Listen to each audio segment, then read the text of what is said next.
Hello everyone, welcome to my YouTube channel Trending IELTS. I hope you all are fine. And today I'm going to share with you writing task 2 introduction, like how to write the introduction for the writing task 2. Before writing the introduction, I'm going to share with you the different types of writing task 2. And the first one is opinion essay, second one is discussion essay, problem solution essay is a third one. Fourth one is advantages and disadvantages essays. Fifth one is double question essays. These are the different types of essays. And for writing these type of essays and for how to write the introduction for these type of essays, today I will explain that. First of all, writing the introduction, you need to learn that there are three parts of introduction. First one is opening statement, second one is rephrase and third one is thesis line. सो अगर हम ये three understand कर लें three sentences को अच्छे से तो introduction लिखना हमारे लिए काफ़ी इजी हो जाएगा. फर्स्ट ऑफ ऑल मैं ओपिनियन ऐसे के बारे में बताने जा रही हूँ कि कैसे इसकी इंट्रोडक्शन लिखनी है. सो मैंने एग्जांपल लिया, governments should spend money on railways rather than roads. Governments को स्पेंड करनी चाहिए मनी रेलवेज पर रोड्स की बजाय. To what extent do you agree और डिसएग्री विद दिस स्टेटमेंट. कितने हद तक आप एग्री और डिसएग्री हो इस स्टेटमेंट के साथ. फर्स्ट ऑफ ऑल हमने ओपनिंग स्टेटमेंट लिख दी. Transportation system plays a vital role for the development of every nation. हर एक नेशन की डेवलपमेंट के लिए ट्रांसपोर्टेशन सिस्टम जो है वो काफ़ी इंपॉर्टेंट रोल प्ले करता है. It has been a debatable issue that whether money should be spent on railways or roads.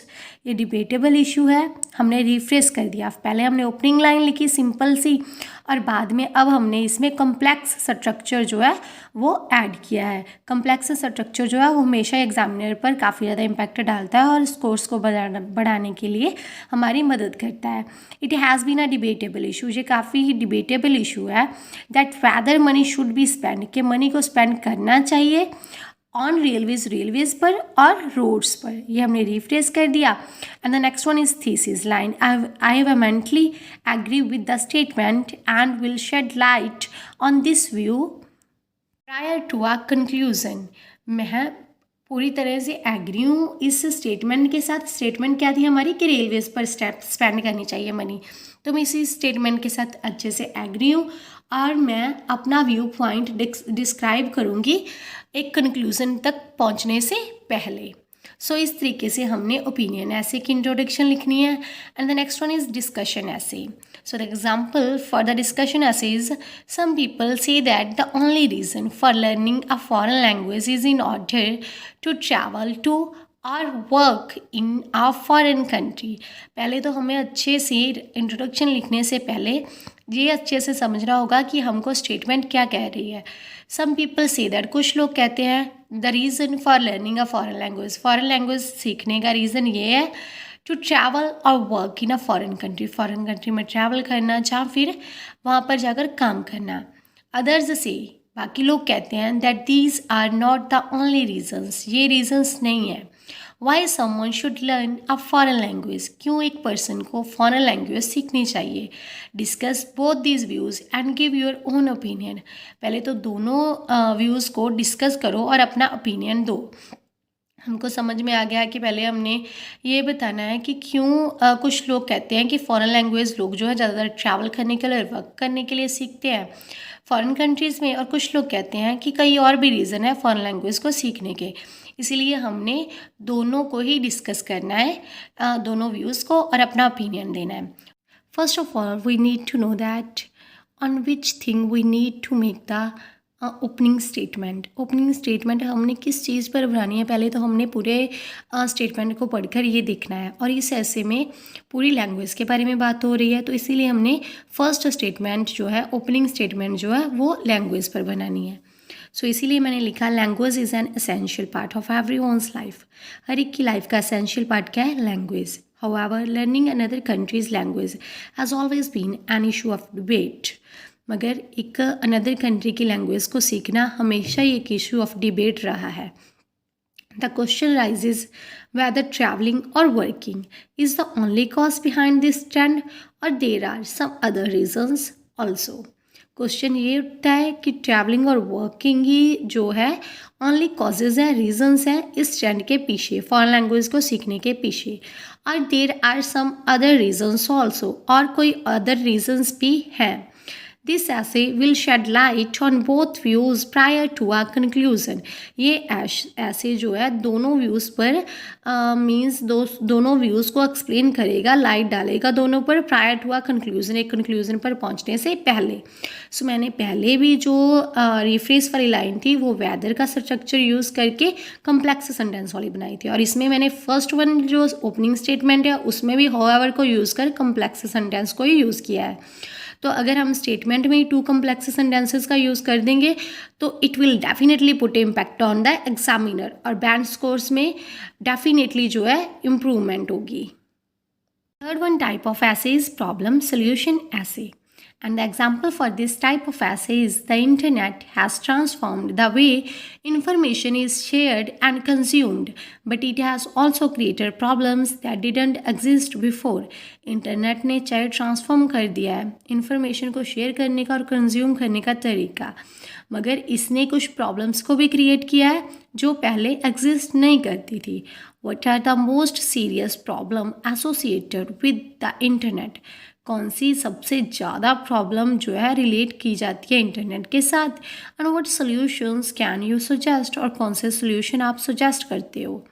सो हमने इसमें देखा कि मेन लाइन जो है वो इंटरनेट पर, डाटा पर, स्पीड पर बनेगी, तो हमने ओपनिंग लाइन जो है वो ऐसे ही लिखी, undoubtedly the modern era is all about speed and data. इसमें कोई डाउट नहीं है कि modern era data and speed से रिलेटेड है। Whilst the introduction of technology in our daily lifes has brought significant changes in performing daily operation, जबकि introduction ने हमारी डेली लाइफ में जो हम परफॉर्म करते हैं एक्शंस को उसमें चेंज लेकर आया है। However, this also has brought its specific portion of problems. इसके साथ साथ ये अपने specific portion of problems भी लेकर आई है, which never existed earlier, जो पहले exist नहीं करती थी।